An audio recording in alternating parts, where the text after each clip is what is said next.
Hi everyone, Gav from Gav's Tarantulas and welcome to my shed area. Thanks very much for joining me today. If you enjoy my videos, please don't forget to subscribe, leave a comment, give me some feedback, give it a thumbs up, all that sort of stuff. So let's crack on straight right with this one. Literally, I'm going to rehouse it. This is all I'm doing today in this video, but if you want to see what it is, if you can see that on there we go. So the Scolopendra dehaani, so the cherry red-legged centipede. And I got this one from Gav from Valley Tarantulas, and I gave him some huntsmen, and he's given me a couple of these, which one of them I passed on to Al's Arachnids, and you can check out his channel for his. I'll put a link down to both, and also thank you to Gav at Valleys for this one. Did freak me out massively when I first got this, but now I'm so interested by it. It's just amazing to watch. Really, really tiny when I first got it. That's the reason why I put it into this tub. But since then, I had to amend the holes because it constantly tests this enclosure all the time. Whenever I see it out, it's just testing for weaknesses everywhere. So I amended this one. So you can hardly find it at first, but now this one just sits under the cork bark in there. So I'll show you in a second when we go through.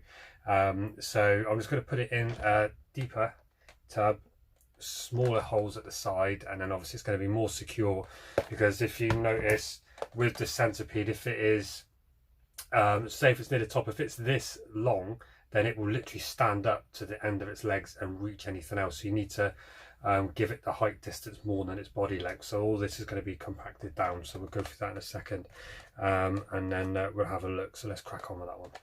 Okay, so I think you can see there. Let's get all this substrate flattened. Lid off. And for a while I couldn't, if you can see this, if I turn it around this way. There we go. So you can see it. I'll move it over in a minute once I've swapped them around. I couldn't find it in here. And then I realised in the cork bark there's holes and cracks. It would live inside there and somehow manage to squeeze in inside the cork bark. So let's just see where this one is.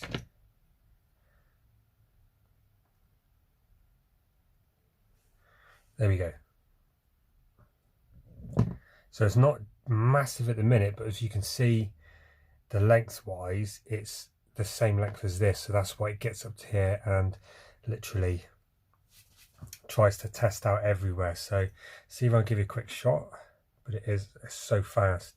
And once I first had it, the legs were like a blue colour.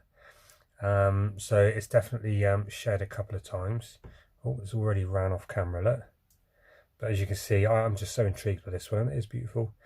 The movements, it will literally go for anything that moves. So let me just put it down because it's going to go for my finger.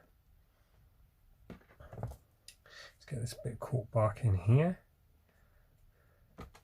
And let's moisten this substrate a little bit more.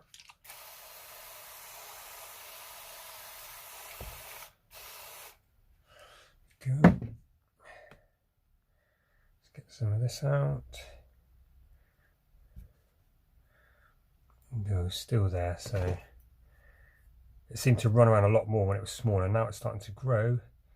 It's relaxing a little bit. Let's just use that same water dish.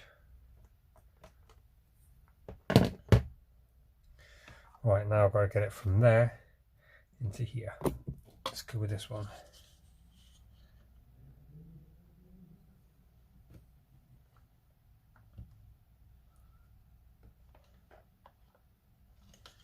Uh-oh. You can literally climb up anything. There you go. In you go. In fact, that was a lot easier.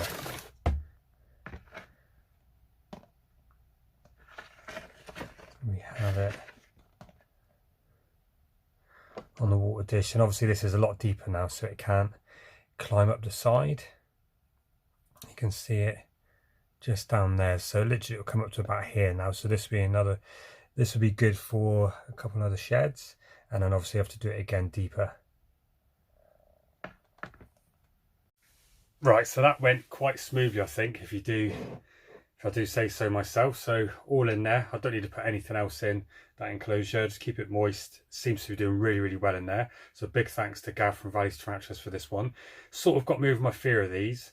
But don't let the movement in there. Obviously it ran up the tongs, it's really slow. Don't let that fool you. These, if they want to move, they can move, and they are so quick, it's unbelievable.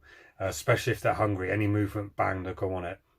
So I'll put a link to Gav from Valley Tarantulas, said it again, in the description, because he's got the mum of this one, the female, and she's absolutely huge. So go check out his channel and obviously see what this will look like when it gets older. But definitely happy with this one. And if you can see there, what I'm trying to say, if you can see it, she is there, or she or he, sorry, is here. But if I can't really show you, but they're actually going into a hole in the cork box. This is where sometimes I think I don't know where it is. Take the cork box out, which I have done, and picked it up, and it's inside that. So doing really, really well. So I would recommend definitely getting one of these, but they ain't for the faint-hearted though. They do move extremely fast, and I think you do need to know what you're doing with these ones. So thanks very much to Gav again for that one, and thanks very much for joining in, and please don't forget to subscribe, everyone. Thank you.